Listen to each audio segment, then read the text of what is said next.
vous avez toute votre essence. Vous avez votre être qui reste, la famille, les parents. Les pleurs de maman m'ont fait plus de mal que le chagrin de mes enfants.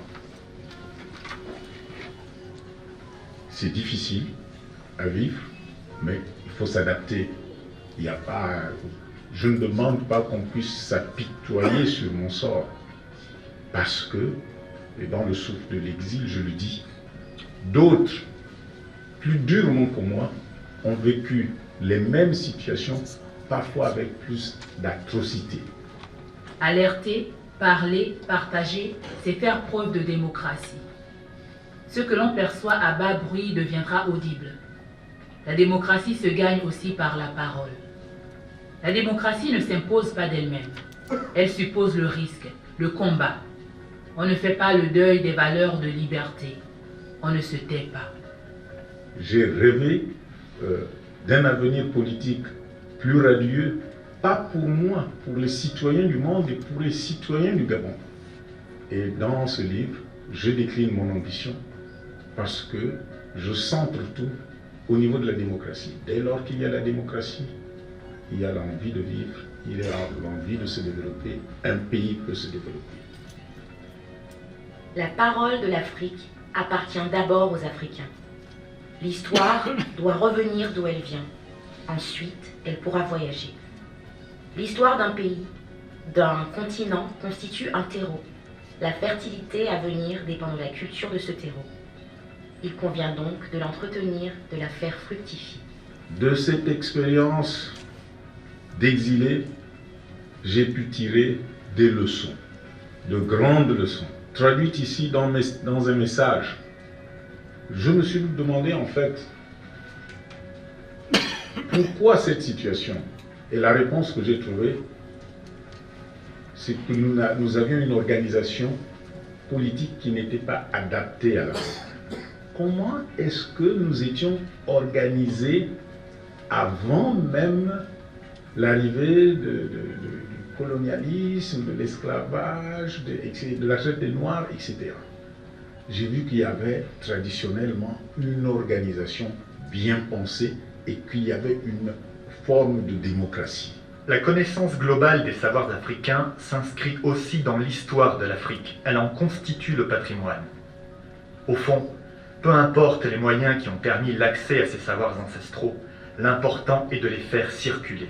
J'ai comparé ce mode de vie sur la base d'un village à ce qui se pratique aujourd'hui. J'ai relevé des différences, j'ai relevé des similitudes. Et je me suis dit, oh, voilà ce qu'on ne sait pas faire, on peut bâtir une autre façon de vivre. Quand les peuples d'Amérique, de France, d'Allemagne, de Chine se lèveront ensemble pour une marche pour l'indépendance économique de l'Afrique, parce qu'ils comprendront que cela y va aussi de leurs intérêts, nous aurons gagné. Le monde aura gagné. Les relations commerciales seront enfin diversifiées et équitables. À ce moment précis, se déclenchera en un mouvement naturel l'éclosion de la saison attendue, une naissance, une renaissance. Nous serons soulagés, nous respirerons après la bataille. Le travail va alors commencer. Dans mes écrits, je propose un nouveau modèle d'organisation politique.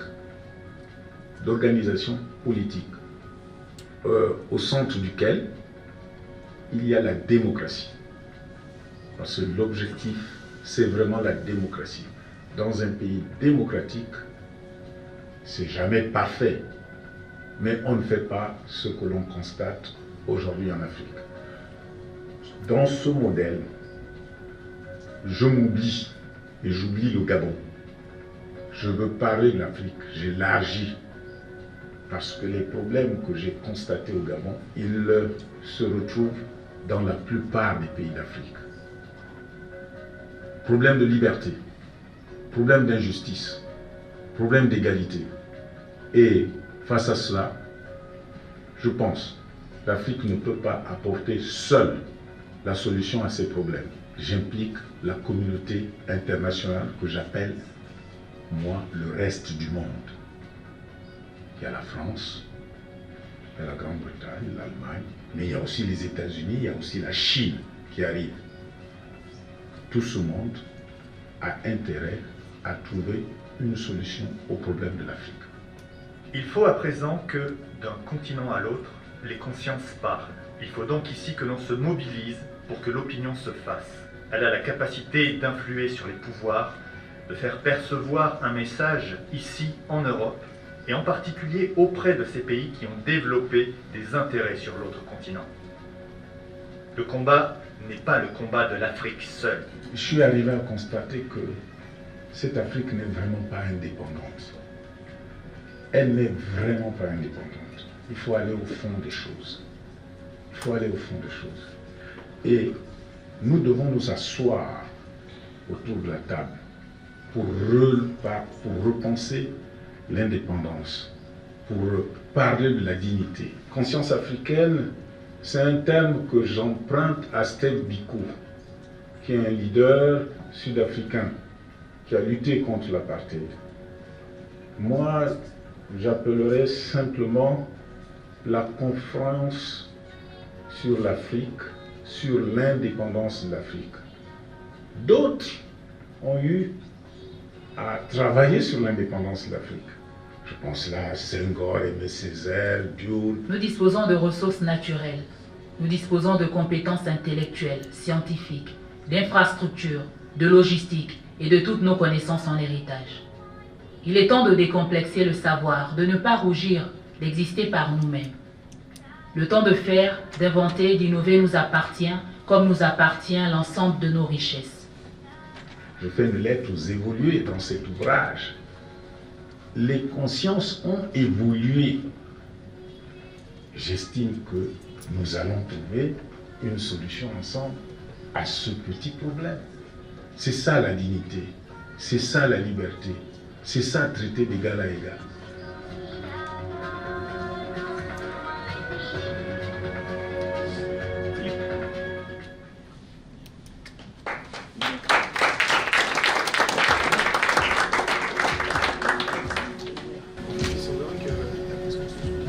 D'un bout à l'autre, Je suis né dans une... il faut que les consciences se parlent. Et puisqu'il faut bien commencer quelque part, nous sommes ici aujourd'hui pour cela. Nous allons donc maintenant laisser à M. Mabika Mouyiama le temps de nous parler de son premier ouvrage, Le souffle de l'exil Iwoumoun. Et comme je vous l'annonçais tout à l'heure, il y aura un intermède avant de parler du deuxième ouvrage, l'ouvrage le plus ouvert, l'ouvrage qui en appelle à la conscience du monde et à la communication entre les continents. Monsieur Mabika Mouyiama, la parole est à vous.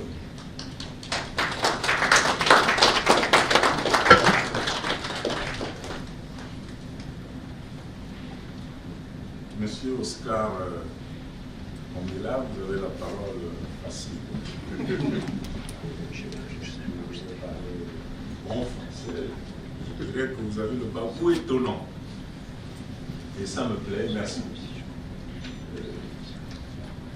Merci. Aujourd'hui c'est Bruxelles, hier c'était Paris. Et quand on a ouvert Paris, nous avons observé une minute de silence parce que la reine Jacques Chirac était morte. Et puis, malencontreusement, aujourd'hui même, à Paris, un de mes oncles a été mis en guerre. Il va pour le Gabon. Je ne peux pas être là-bas. Je suis avec vous. Je vous demande d'observer, pas une minute de silence, mais une petite pensée à ceux du vôtre qui sont passés de l'autre côté, ce milieu que l'on ne connaît pas tant qu'on est sur Terre. Et je voudrais enchaîner en vous remerciant d'abord, vous qui êtes si nombreux. J'ai l'impression que vous êtes plus nombreux qu'à Paris. Mais notre objectif, ce n'est pas de remplir les salles, mais c'est d'apporter un petit message. Je suis d'autant plus heureux que je me retrouve à Bruxelles de ce pays. J'avais 18 ans. Et ceux qui voudront me lire dans Du cœur à l'ouvrage découvriront ses premiers jours à Zaventem et ce départ de Zaventem jusqu'à 212, avenue Winston Churchill, où est l'ambassade du Gabon. J'étais émerveillé comme tout le monde, arrivant pour la première fois en Europe. Puis c'était vers 18h-19h, en septembre, le 19 septembre 1973. Il y avait des lumières, des platanes et tout. Je me disais, quel monde merveilleux. Le soir, je n'avais plus la même impression parce que j'ai dormi à la maison africaine ici, à côté de Matongé. Et ce soir-là, on m'a offert des spaghettis à la boîte Maquero et Giro. Au collège à l'intérieur, on avait même passé. C'est ça l'Europe. La vie, c'est une somme de contrastes. Et donc, heureux, oui, je suis heureux d'être à Bruxelles et de parler devant des Bruxellois. Nous, on nous appelait des Belgicains. Il y avait les Belges et les Belgicains. Et j'étais un Belgicain de Louvain. Mais Louvain, 2 jours après, je découvrais Louvain. Chez nous, au Gabon ou en Afrique, pour aller d'une ville à une autre, parfois c'est des journées. Pour aller de Libreville à Moula, mon village, on mettait 8 à 10 heures. Imaginez-vous qu'on me dise le soir, mais vraiment je ne suis pas dans le livre, c'est pour amuser le monde, qu'on me dise le soir, vous allez à Louvain. Je vais dormir à Louvain parce que j'ai vu un cousin. Je me mets dans le bus. Le long de la route, je ne vois que des lumières de lieu, et puis il me dit terminus Louvain. Je me dis, au nom de Dieu, c'est comment? Mais je n'ai fait que tout ça, c'est Bruxelles, là, c'est Louvain, c'est un quartier, quoi. Vous voyez, l'étonnement, il faut mettre ça dans le cadre de l'étonnement. L'étonnement quand on ne sait pas. Ceux qui gouvernent, ceux qui nous gouvernent, parce qu'ils ne savent pas, c'est des étonnés perpétuels. C'est des étonnés perpétuels. Alors, ce premier livre que je vous demande de parcourir, il n'y a pas beaucoup de pages, de 140 pages, c'est l'exil, comme il l'a dit, c'est l'escale.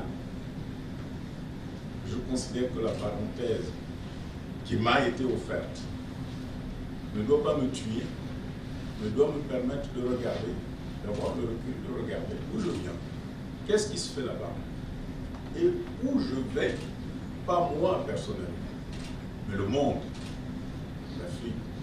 Qu'est-ce qu'il faut faire? Vous allez dire, ben, vous étiez au gouvernement, tout ce qui se passe là-bas, qui se passe mal, vous en êtes comptable. Pourquoi pas? Est-ce que c'est défendu de réfléchir et de dire que dans cette comptabilité, il faut faire la part des choses? Pourquoi pas? Pourquoi ne pas regarder que, ou bien ne pas se rendre compte que tout ça c'est de la politique, tout cela relève de la politique. Quand on veut, c'est vraiment le jeu de la politique. On n'a pas besoin de famille, il n'y a pas de famille politique. Il n'y a que des intérêts. Si vous vous mettez au travers d'une route du politicien, volontairement ou involontairement, il dégage. Parce que ça peut être dans son subconscient, ou bien ça peut être dans l'inconscience totale, ou bien ça peut être l'accusation, ça peut être une volonté affichée qu'on vous accorde. Et vous allez subir comme moi, vous allez subir l'exil, vous allez subir la séparation avec les vôtres, des vôtres.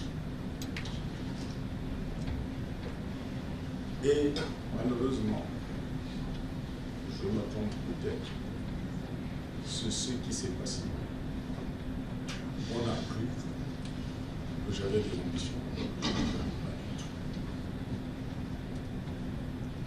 Et on m'a collé une affaire à la poste. On retrouvera peut-être le chef, machin, tout ça. Comme on a voulu coller aussi, je me souviens d'un candidat à la présidence de la République.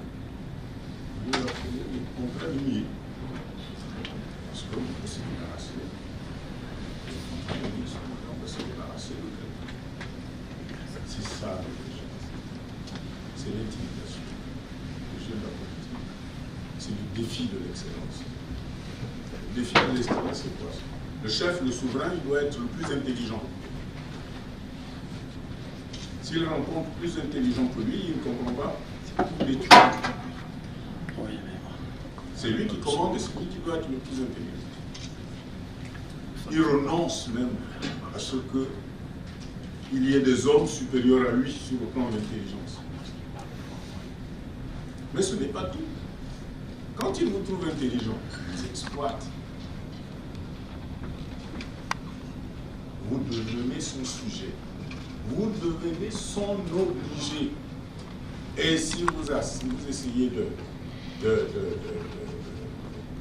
d'aller contre, il vous abat. Souvenez-vous des champs de coton ou d'arachide aux États-Unis. Quand ceux-là qui sont nés avant nous sont partis de force, quand quelqu'un essayait de s'élever, qu'est-ce qu'il advenait? On le fouet. Tout simplement la suppression. C'est ça qui continue.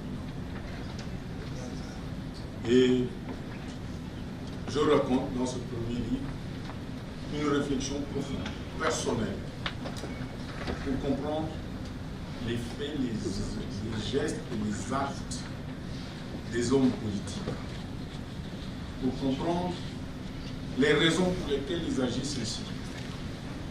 Mais aussi, je révèle là-dedans mon propre parcours en France, ce que j'ai vu, les institutions, les démarches administratives, le traitement que j'ai eu, positif et négatif.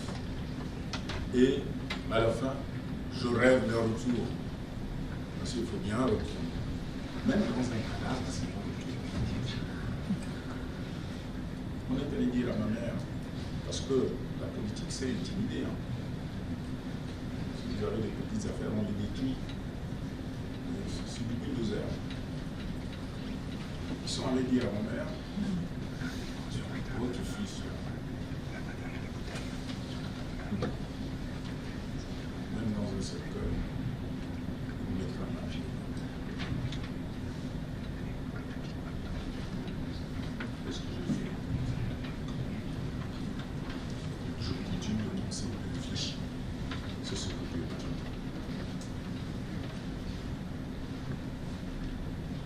Un de mes collaborateurs vient de me dire que je ne parle pas fort. Hein? Oui, tout à fait. C'est vrai? C'est vrai. Alors c'est le micro de Sofitel. Parce que je ne m'entends pas. Je pense bien parler. Et... Hein, pardon?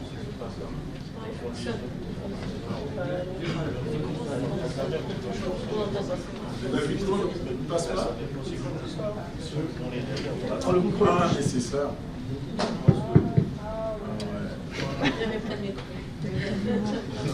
Il n'y avait pas de micro. Mais je ne veux pas reprendre ce que j'ai dit, puisque votre temps aussi est compté. Et puis, il y a beaucoup à dire. Il y a beaucoup à dire et je ne vois pas dans la salle celui qui devait intervenir juste après moi. Il est là. Il est là. Pour marquer justement la cassure, je ne sais pas si c'est français, entre la présentation du premier livre et la présentation du deuxième livre. Je suppose que le film de 15 minutes qui vous a été projeté a donné l'essentiel de la chose et a donné une vue. Mais je suis sûr que à travers vos questions, puisqu'on aura une petite séance de questions-réponses, vous pourriez vous-même C'est dommage que vous n'ayez pas lu ça avant. Vous pourriez vous-même me poser des questions. Je voudrais redonner la parole à M. Oscar Tombila, qui va devoir présenter la suite des événements. Je vous remercie.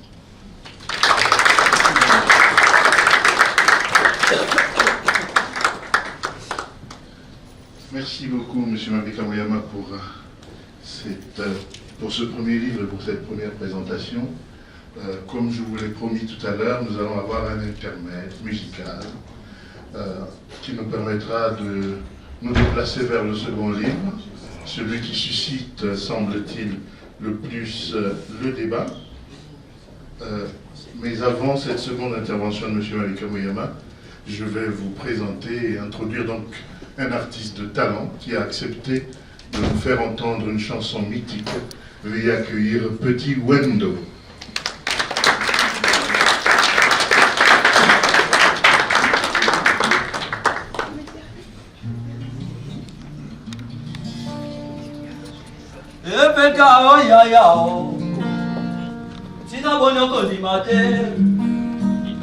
Wana soni okosi okekogwera epeka oyaya tina bonoko ni mate tata wana soni okosi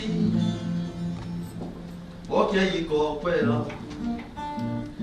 epeka o mama bonoko ni mate wana soni okosi okeyikokwera okekogwera diabulu bandekoe kombone modokingo yao epeka manungo katalogi ya mongoe iyo okekogwera diabulu kombone dongo misongo yao epeka manungo katalogi ya mongoe iyo ari ore ore ari ore ore ari ore ari ore ari ore ari ore ore ari ore ore ari ore ari ore yo ari ore ari ore ari ore mama ore tata ari ore ari ore ore ay ore ari ore ay ore ay ore ay ore yore yore yore ay ore ore ore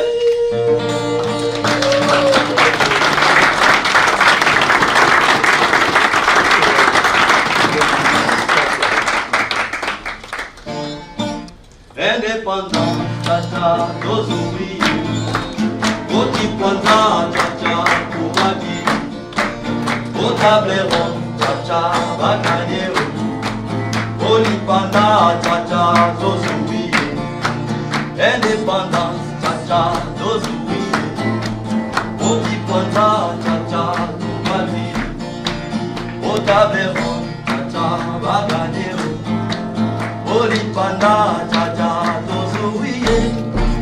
asoreko na bako bayokani motoko nakonaka nakate balingani na fongo me on y va indépendance chacha tozui otipanda chacha tungaki otaberon chacha balane Olipanda, cha-cha, dozui. Encore. Indépendance, cha-cha, dozui. Olipanda, cha-cha, tubaki. Otableron, cha-cha, baganero. Olipanda, cha-cha, dozui.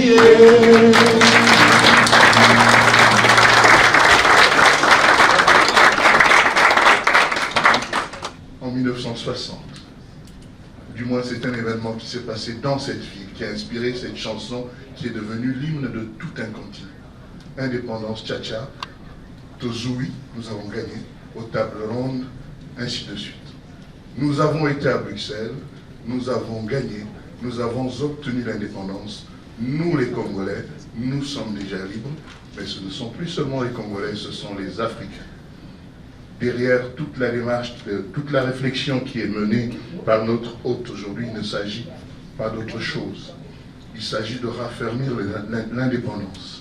Raffermir l'indépendance en accroissant la liberté, en accroissant la démocratie, en accroissant la prospérité, en faisant des Africains des hommes qui vivent dignement, des hommes et des femmes qui vivent dignement, qui mangent à leur faim, qui s'occupent correctement de l'éducation de leurs enfants. J'ai cru comprendre que c'est l'essentiel de la substance du deuxième livre de M. Mabika Muyama. C'est à vous.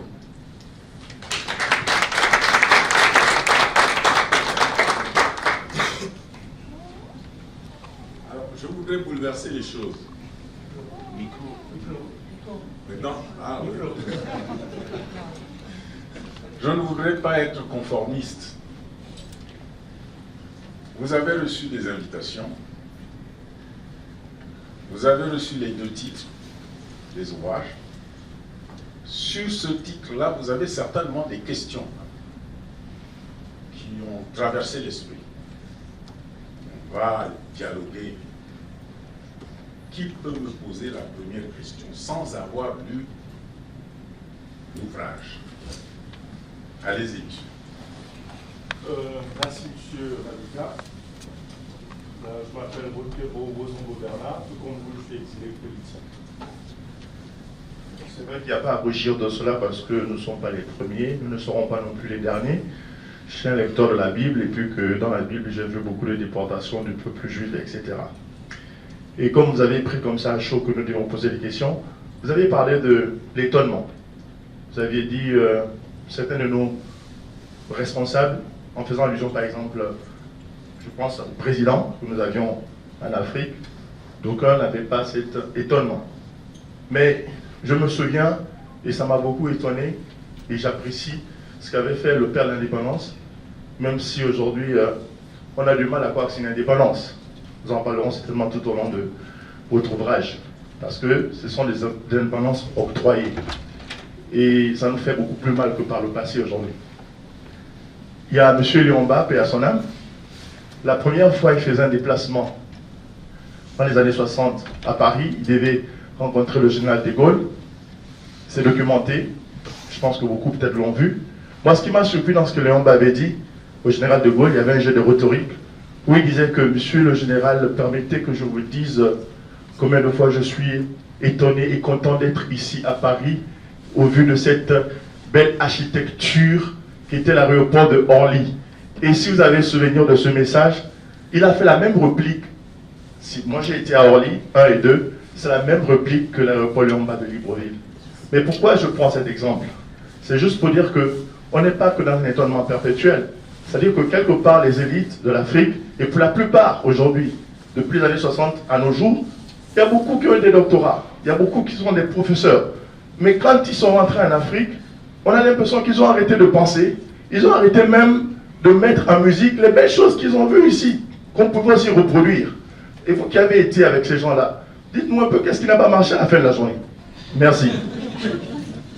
Juste à titre de rappel, pour être concis, formuler la question de manière concise, de sorte que tout le monde puisse prendre la parole, s'il vous plaît.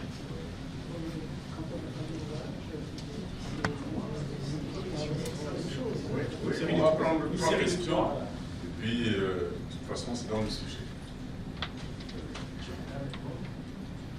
Bonjour Monsieur le Ministre. Bonjour. Enchanté. Ouais. Vous avez parlé tout à l'heure de l'indépendance de l'Afrique.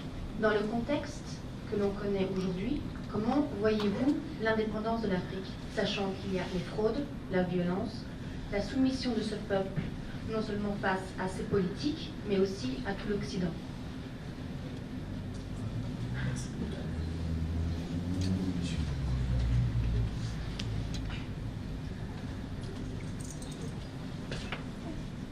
Merci beaucoup. Moi, c'est Robert Guélo, je suis tchadien. Et j'ai suivi avec attention l'intervention du ministre et de tous ceux-là qui l'ont précédé. Et je suis arrivé à la conclusion selon laquelle, si vous n'étiez pas contraint à l'exil, je me dirais que vous seriez certainement en train de gérer encore la race communiste, comme on le dit, la choustouri. Et vous seriez au service du clan Bongo, si je peux me permettre de me dire ainsi. Bref, vous proposez un modèle démocratique pour les pays africains en impliquant les puissances telles que l'Allemagne, la France et autres.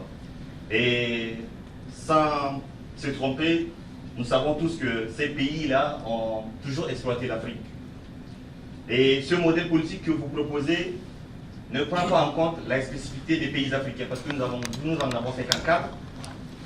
Et je me dis, est-ce qu'il n'y a pas lieu ici de définir un modèle démocratique pour chaque pays, en tenant compte des spécificités, et surtout faire participer ces puissances-là à ce que je pourrais appeler l'éveil économique? Est-ce que ce n'est pas mettre en fait les loups parmi les pays? Merci. Bien. Merci beaucoup. En tout cas, merci. On va répondre à ces 3 premières questions. Mais je réponds en vrac parce que les étonnements se rejoignent.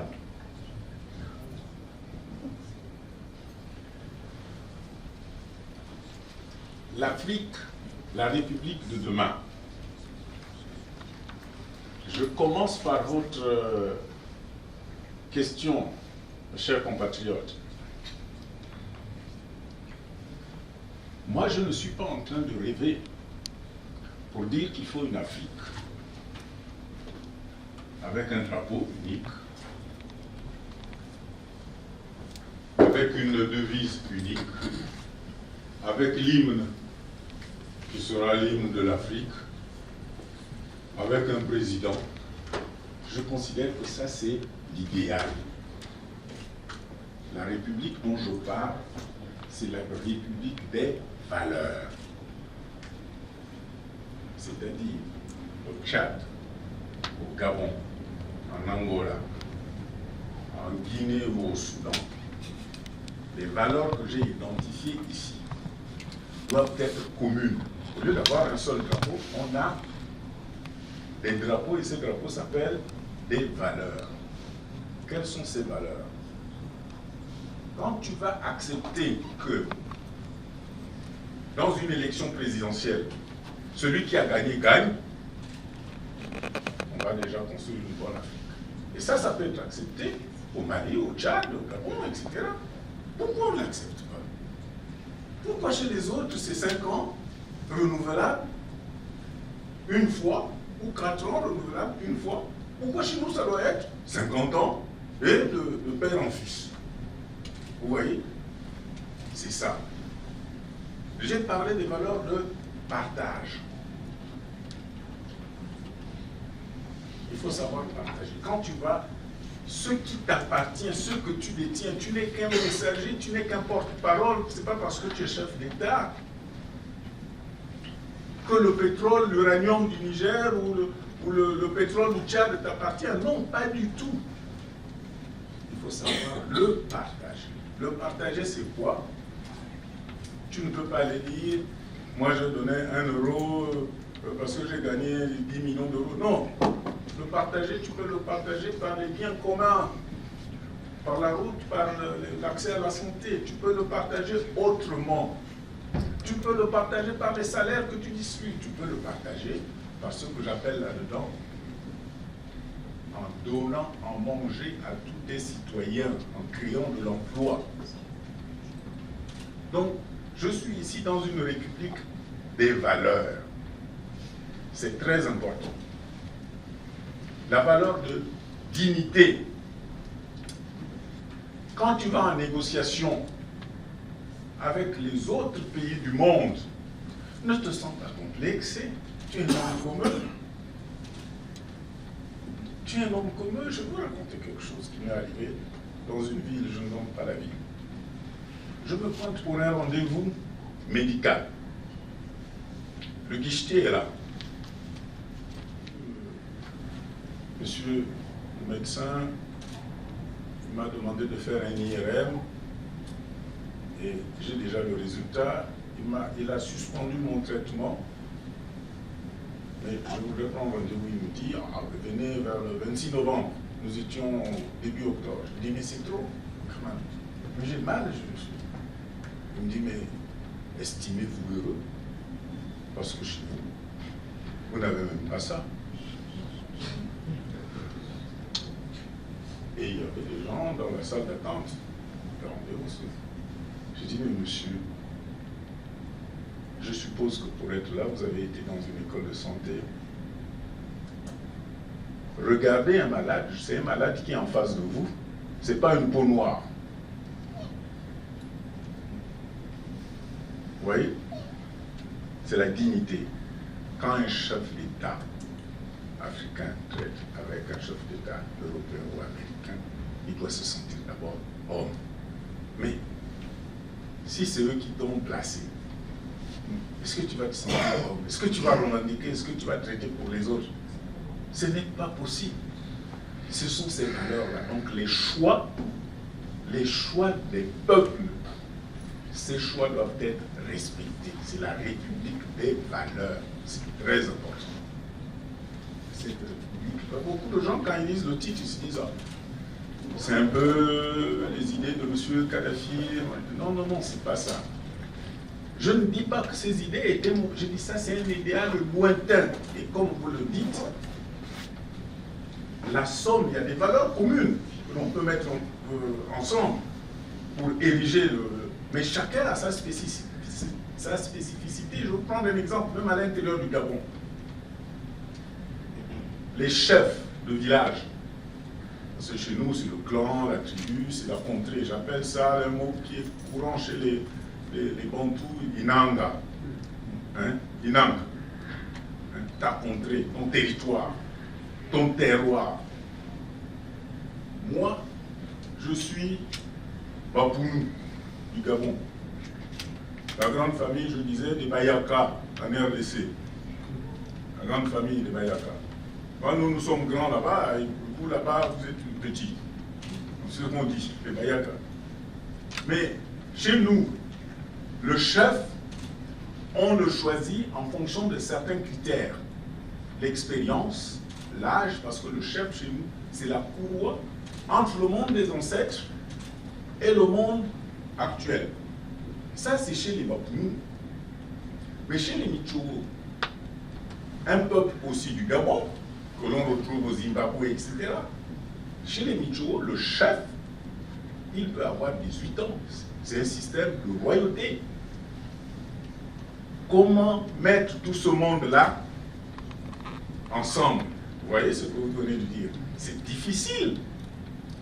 Mais ce qu'on cherche à mettre ensemble, ce n'est pas à imposer un mode de désignation du chef.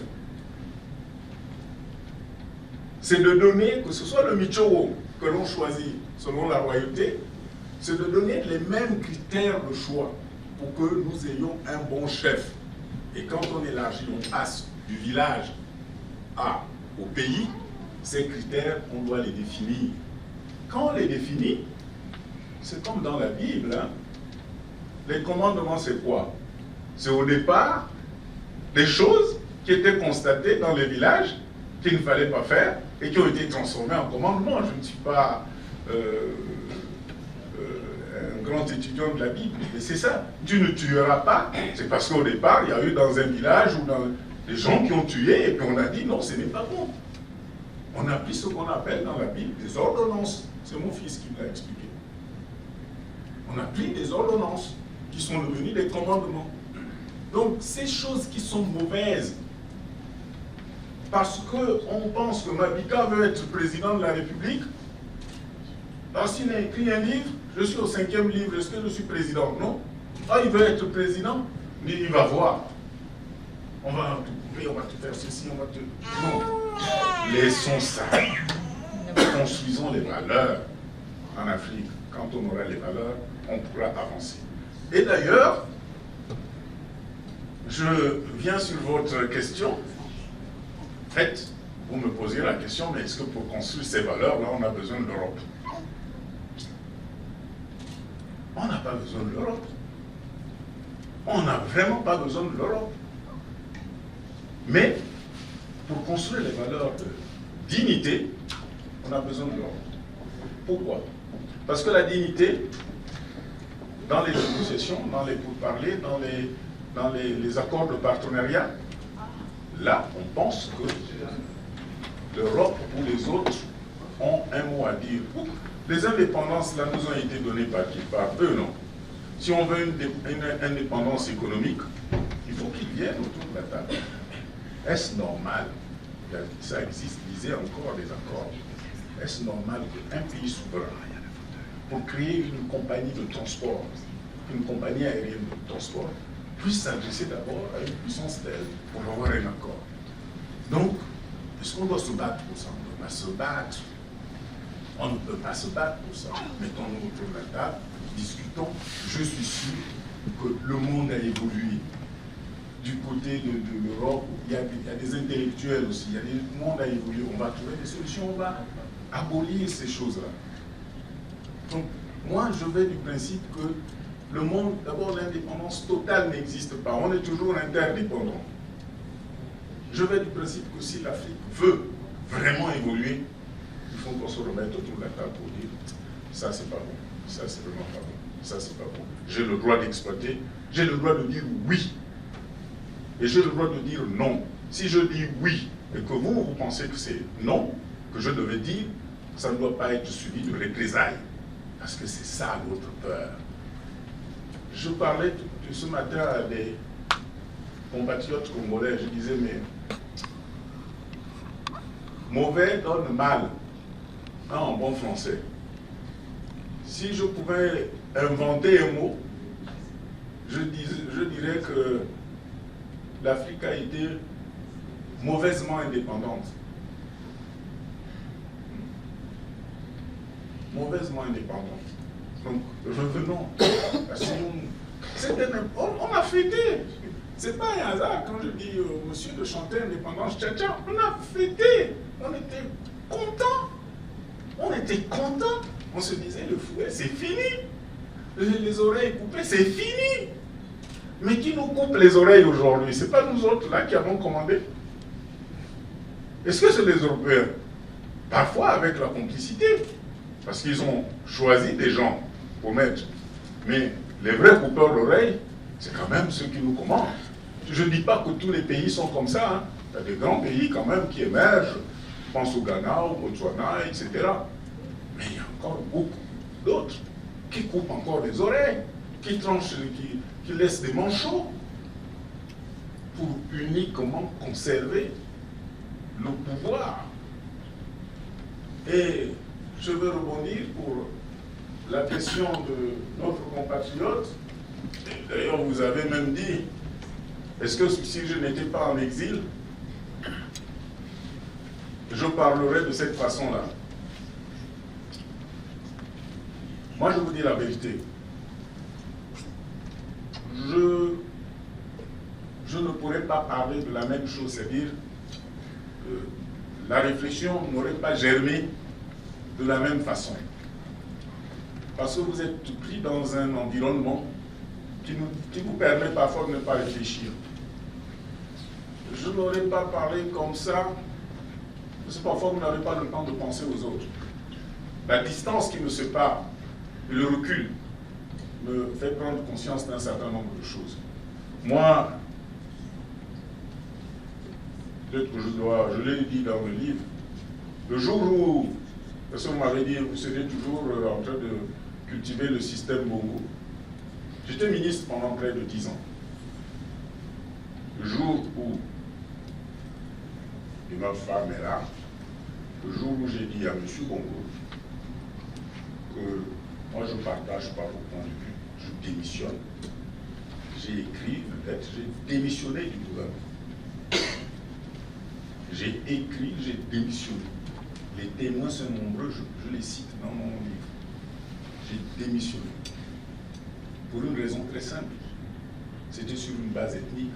On traitait telle ethnie plus favorablement que telle autre. Et parce que j'avais parlé avec quelqu'un qui était vice-président de la République et qui était de mon pays, de mon État,